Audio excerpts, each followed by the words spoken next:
This part of the lesson, the second part, is on domain and range. And this should be a review for you.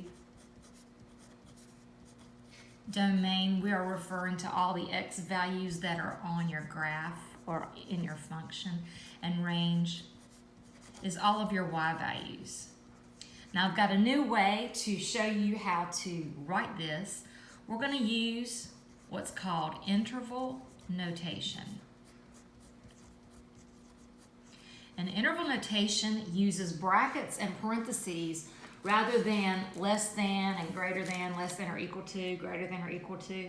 So you know how when you used to graph something, if it had an open circle, you would have a less than or a greater than, and if you had a closed circle, you would have a less than or equal to or a greater than or equal to. This kind of follows along those same ideas. So if you have closed points, and I'm just going to continue to say closed circles, you're going to use parentheses around the numbers that the circles fall on. If you have, and I just did that backwards, closed circles, you're going to use brackets. This is like take 5 of this video, so I'm going with it. Y'all forgive me, it's been a long day. Okay, so if you have a graph and it has a closed circle on it, you're going to use a bracket. If it starts and stops with a closed circle, you're going to use brackets around the numbers that those circles are on, or those points. If you see any open circles, you're going to use parentheses. And this will make a lot more sense when you see the graph and you see what I'm talking about. If you see arrows on your graph, in other words, some of the graph is going on forever, you're going to use parentheses. And anytime you see those arrows, it's referring to infinity, either a positive infinity or a negative infinity. So anytime you see an arrow on your graph, it's referring to infinity, you're going to use parentheses. Anytime you see a closed circle, you're going to use a bracket.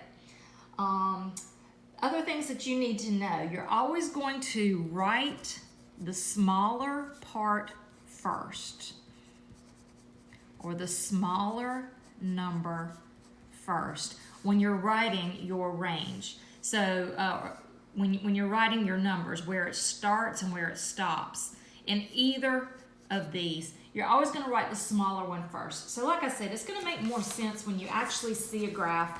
And I've got a worksheet here with 9 graphs on it. It's worksheet number 7 on domain and range, but you're going to have worksheet number 8 as your assignment.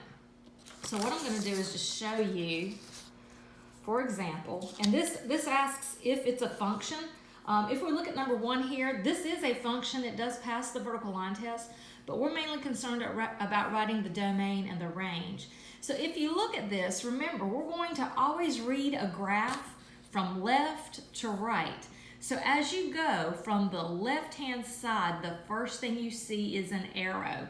And remember that if you have an arrow, you're going to be using either a negative infinity or a positive infinity, and you're going to be using a bracket around that. So for this particular graph, we're coming from the left, and we see this arrow first. That is going to be the smaller part of this. So I'm going to actually do number 1. So the domain, if we move from the left, we see an arrow, so we need a parentheses and a negative infinity because it's coming from that negative side right there. In other words, if you were to look at how it's going continuously to the left and down, which is negative. This is the negative side of the x-axis, so this is the negative infinity side. Okay, so that's the first part of the graph. If we look at the end of the graph, we have an open circle here, but what we need to do is see where would it hit the x-axis if I could move this circle down to the x-axis. And that's going to be at a 1.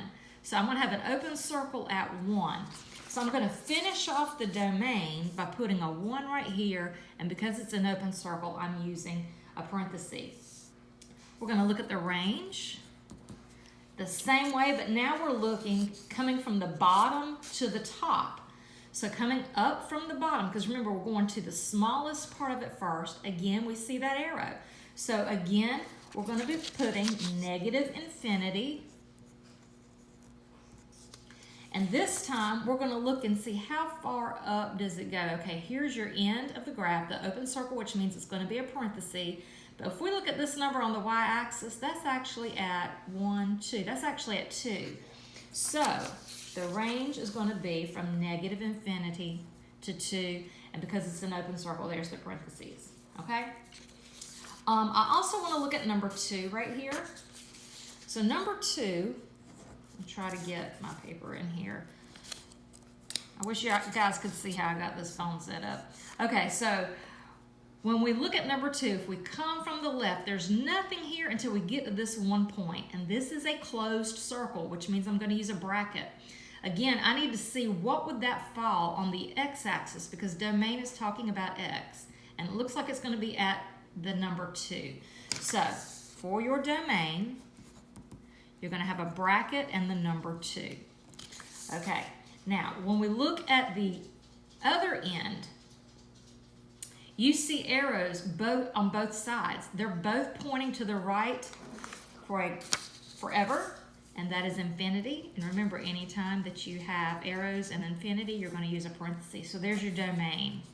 All right, now let's look at the range. So the range could be a little confusing because now we're coming from the bottom, and do you see the first thing we see is this arrow? And then we move up, we see another arrow. So it looks like they're both going right, but you've got to think in terms of up and down now because now we're talking about range. So this part of the graph is going down. This part of the graph is going up. There's arrows on both of them. That means they're going forever. So if it's going down forever, that's to negative infinity. If it's going up forever, that's to positive infinity. And there's your range. Okay, I also want to look at number 5. Let's see if I can get this like this.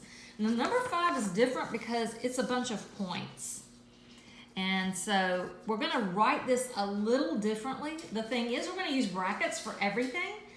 But in this case, the domain is specific. It's specifically at this x value, this x value, this x value, and this x value.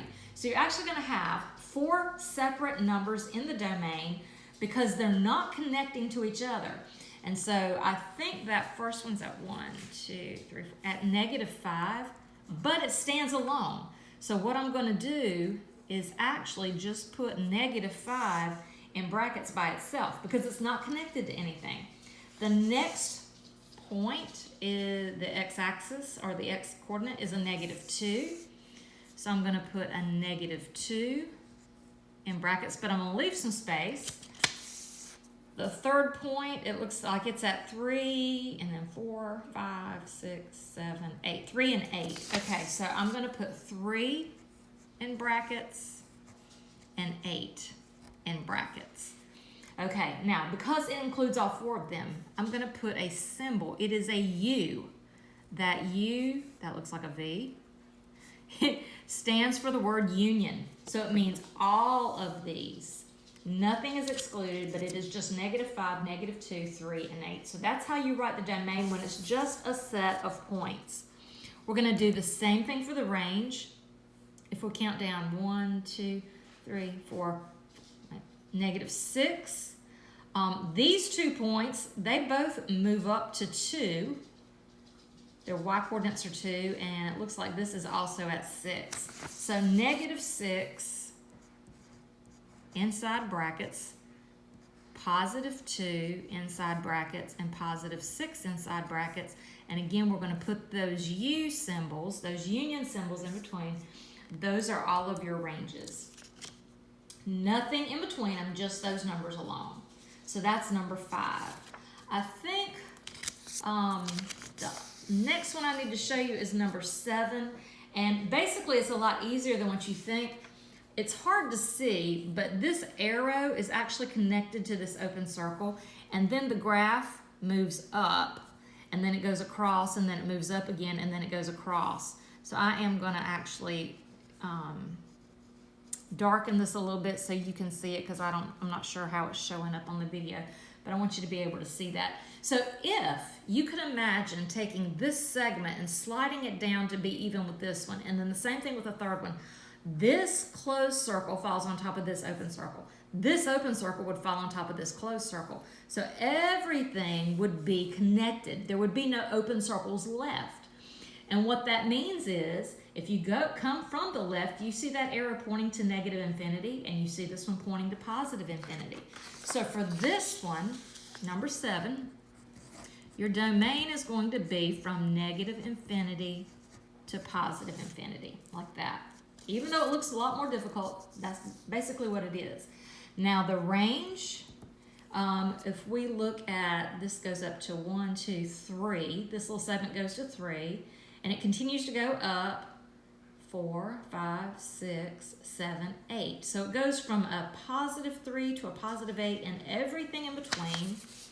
So that's going to be bracket 3 to 8, bracket. And there's your range. And number 8, this is just a vertical line right here. So the domain for number 8 is going to be just where it would cross the x-axis, which it looks like it's going to be at -2. So again, it's just that one number. Your range, now your range should be fairly simple. You're going completely down and completely up. So that's going to be from negative infinity to positive infinity. And that's really all you have to do for this, this handout. Worksheet 8 is going to look very similar to it. So if you have any questions about domain and range, just make sure you email me or send me a text, and we'll get it taken care of.